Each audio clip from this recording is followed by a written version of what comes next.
الله أكبر الله أكبر الله أكبر الله أكبر الله أكبر الله أكبر الله أكبر الله أكبر الله أكبر الله أكبر كبيرا والحمد لله كثيرا وسبحان الله بكرة وأصيلا.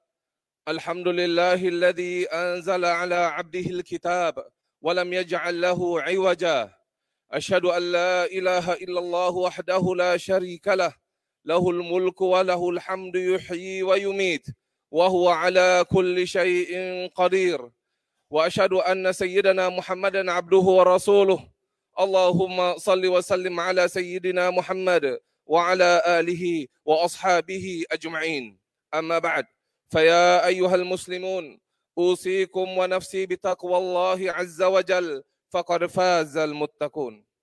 Para jemaah yang dirahmati Allah Subhanahu wa taala, alhamdulillah kita panjatkan kesyukuran kehadrat Allah Subhanahu wa taala di atas segala nikmat kurniaannya, khususnya di atas nikmat serta peluang yang Allah Subhanahu wa taala kurniakan untuk kita menyambut bulan serta hari yang mulia ini. Alhamdulillah.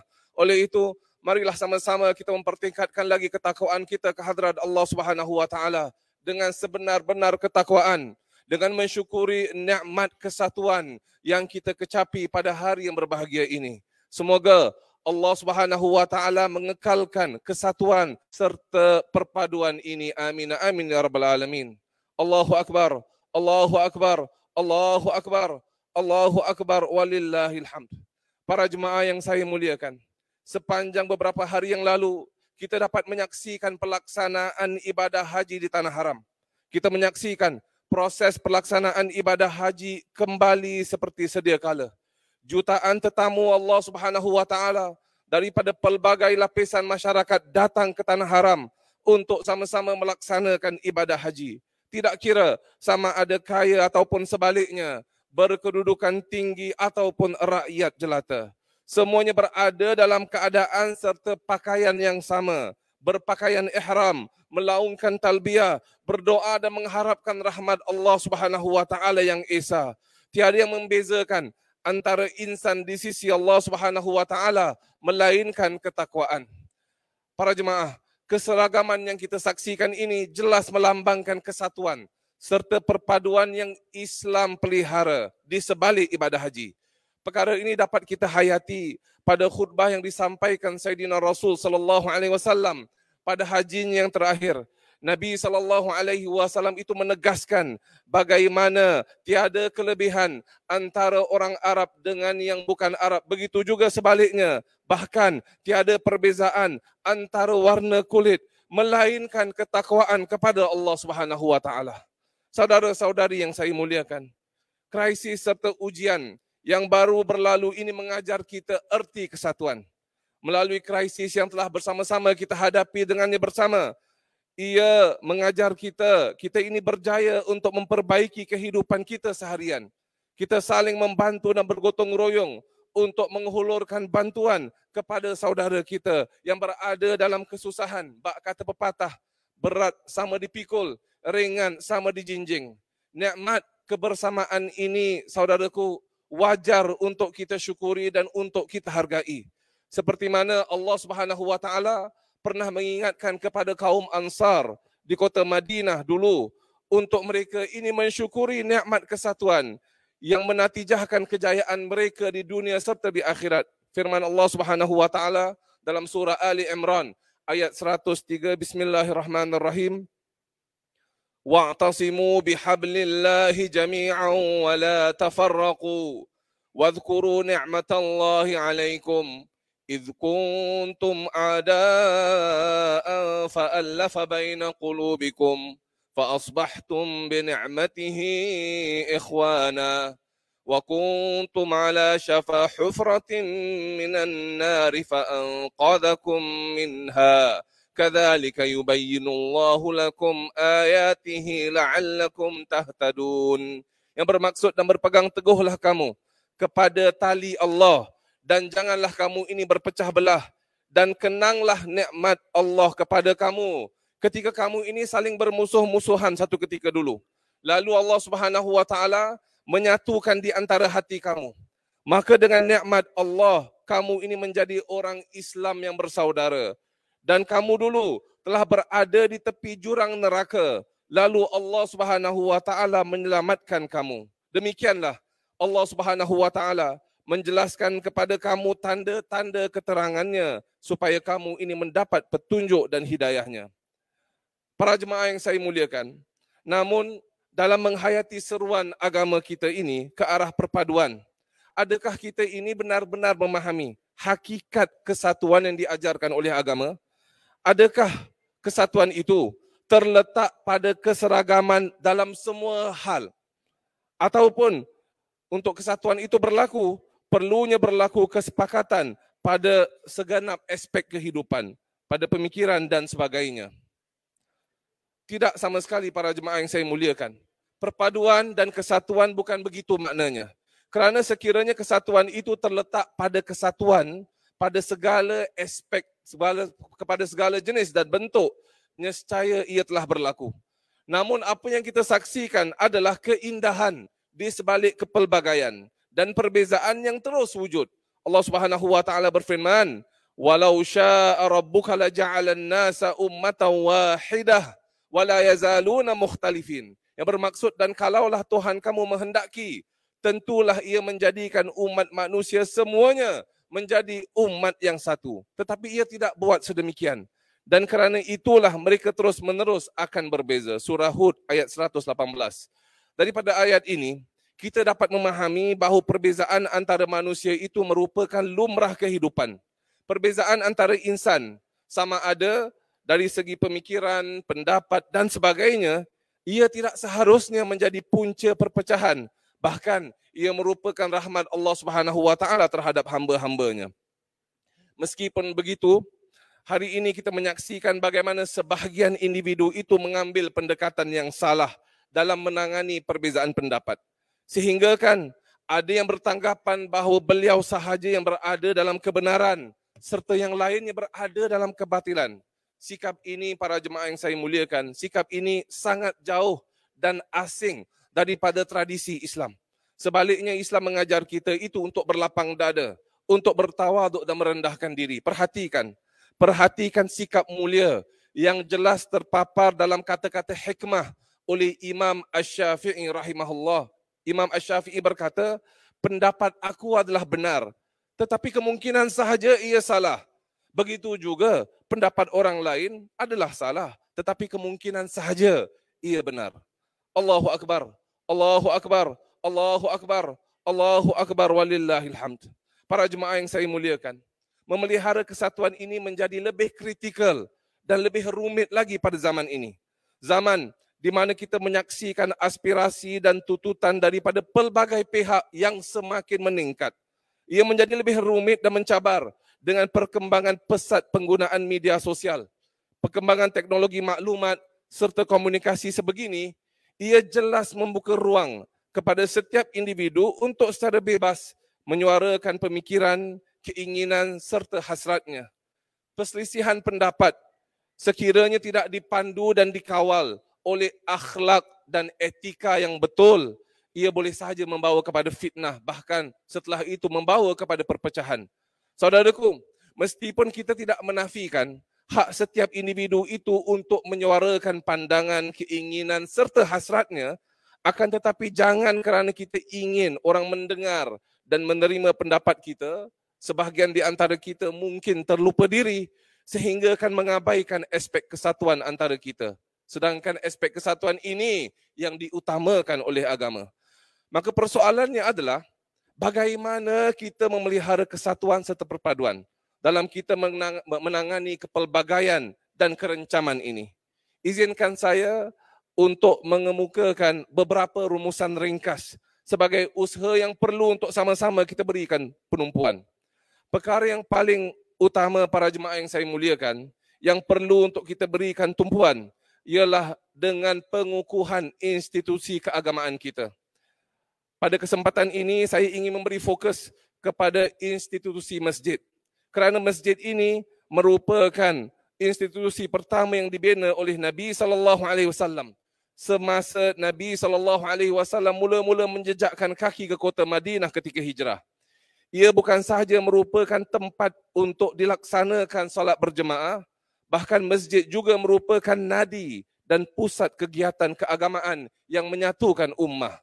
Tentunya masih segar di ingatan kita semasa pandemik, bagaimana kita merindukan saat dan detik melaksanakan solat berjemaah serta beriktikaf di rumah Allah Subhanahu wa taala. Ia benar-benar mengingatkan kita betapa pentingnya masjid dalam kehidupan kita sebagai seorang muslim.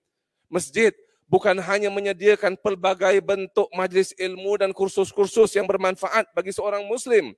Bahkan masjid juga merupakan pusat kerohanian yang menyatukan jemaah. Oleh itu adalah wajar untuk kita terus menyokong masjid-masjid kita dan memakmurkannya serta terus mengajak masyarakat untuk mendekatinya sebagai suatu pusat kerohanian yang telah diwakafkan khas untuk memenuhi keperluan beribadah. Para jemaah yang saya muliakan, perkara kedua yang perlu untuk kita berikan perhatian adalah kematangan serta kebijaksanaan dalam membincangkan urusan agama. Menangani kepelbagaian ini para jemaah memerlukan kepada kematangan pemikiran dengan juga kepribadian. Daripada hanya menumpukan kepada perbezaan yang wujud, kita sepatutnya mencari titik-titik persamaan di antara kita. Inilah yang diajarkan oleh agama dan inilah yang menjadi akhlak para ulama terdahulu. Kerana perbezaan pendapat seharusnya diketengahkan dengan penuh adab serta pendekatan yang diajarkan agama. Sekiranya kita mendapati sukar untuk bersetuju dengan sesuatu pendapat sebagai contoh, maka adab yang diajarkan oleh agama adalah untuk berusaha memahami pendapat tersebut terdahulu dan bukannya dengan cepat menghukum. Apatah lagi dengan mengucapkan kata-kata yang tidak diredai oleh Allah Subhanahu wa taala seperti mengherdik, menghina dan sebagainya. Lalu seseorang itu menyangkakan bahawa dengan perbuatan tersebut dia ini mendapat keredaan Allah Subhanahu wa taala. Padahal ia jauh daripada adab junjungan tercinta Sayyidina Rasul sallallahu alaihi wasallam. Pada waktu yang sama para jemaah yang saya muliakan, agama ini juga menuntut kita untuk memahami kepentingan dan keutamaan. Yang saya maksudkan di sini adalah meletakkan keutamaan sesuatu perkara pada kedudukan yang sebenar. Perkara yang sepatutnya diberikan keutamaan perlu diutamakan. Maka berhadapan dengan kepelbagaian pendapat dan keinginan ini, persoalan yang perlu sering berlegar di minda kita adalah apakah keutamaannya sekarang ini? Apakah isu yang lebih ketara serta memerlukan kepada penyelesaian? Kerana hanya dengan penelitian yang sedemikian rupa, kita mampu untuk mengemudi keluar daripada kecelaruan pendapat serta mengenal pasti keutamaan dan kepentingan pada isu tersebut. Saudara yang saya muliakan, alhamdulillah, hari ini kita dapat hidup dalam suasana yang aman. Namun, suasana harmoni yang kita kecapi ini sebenarnya tidak datang bergolek. Ia adalah natijah daripada penghayatan serta berbagai pihak daripada generasi awal lagi. Maka janganlah sia-siakan warisan yang sangat berharga ini. Janganlah kita mengambil ataupun leka dan memandangnya sebagai satu perkara yang mudah dan pasti akan berlaku. Realiti kehidupan hari ini perlukan kita untuk memahami dengan lebih tepat isu kepelbagaian. Maka sebagai individu mukmin, kita perlu mengenal pasti prinsip-prinsip utama agama berhadapan dengan kepelbagaian. Ia amat penting saudara sekalian dalam memandu sebuah masyarakat yang terpimpin untuk bergerak dan dapat berfungsi dengan sebaiknya. Ingatlah bahawa segalanya bermula daripada diri kita sendiri. Masyarakat yang bagaimana yang kita inginkan di masa depan, semuanya bermula daripada usaha-usaha kecil individu. Sekiranya kita menginginkan masyarakat yang bertakwa dan yang menyumbang kepada kesejahteraan agama dan negara, maka kitalah yang seharusnya mencorak langkah terlebih dahulu. Sekiranya kita mendambakan kesatuan serta perpaduan yang berkekalan, maka ianya bermula daripada diri kita sendiri. Kita yang perlu memastikan bahawa nilai-nilai ini ada dalam diri kita serta dalam diri ahli keluarga kita. Semoga Allah Subhanahu wa taala mengurniakan kepada kita kekuatan untuk meneruskan usaha-usaha mulia tersebut serta dapat terus memainkan peranan dalam menyumbang kepada kesejahteraan umat, masyarakat serta negara. Ya Allah, ya Rahman, ya Rahim, hanya kepadamu kami bersyukur. Hanya kepadamu kami merendahkan diri, ya Allah. Kekalkanlah iman dalam hati-hati kami. Teguhkanlah ketakwaan yang Engkau kurniakan kepada kami. Ya Allah, ya Rahman, ya Rahim, kurniakan rahmat dan pengampunan-Mu kepada kami. Terimalah segala amal ibadah kami. Terdapat kekurangan pada segala amalan kami, Engkau ampunkanlah, ya Allah. Kurniakanlah kepada kami ketenangan serta kesejahteraan. Ya Allah, ya Latif, ubahlah keadaan kami daripada kelemahan kepada kekuatan, daripada kesukaran kepada kesenangan, daripada ketakutan kepada keamanan, daripada kehinaan kepada kemuliaan, daripada perpecahan kepada kesatuan, dan daripada kesesatan kepada petunjuk-Mu, ya Allah. Amin, amin, ya Rabbal Alamin. Allahu Akbar, Allahu Akbar, Allahu Akbar, Allahu Akbar, walillahil hamd. أقول قولي هذا وأستغفر الله العظيم لي ولكم فاستغفروه إنه هو الغفور الرحيم.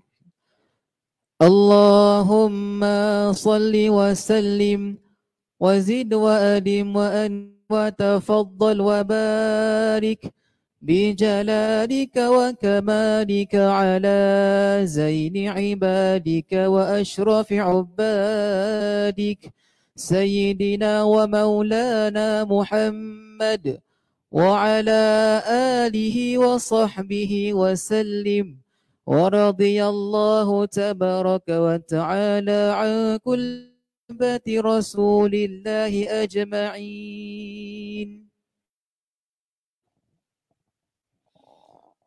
الله أكبر، الله أكبر، الله أكبر، الله أكبر، الله أكبر، الله أكبر، الله أكبر.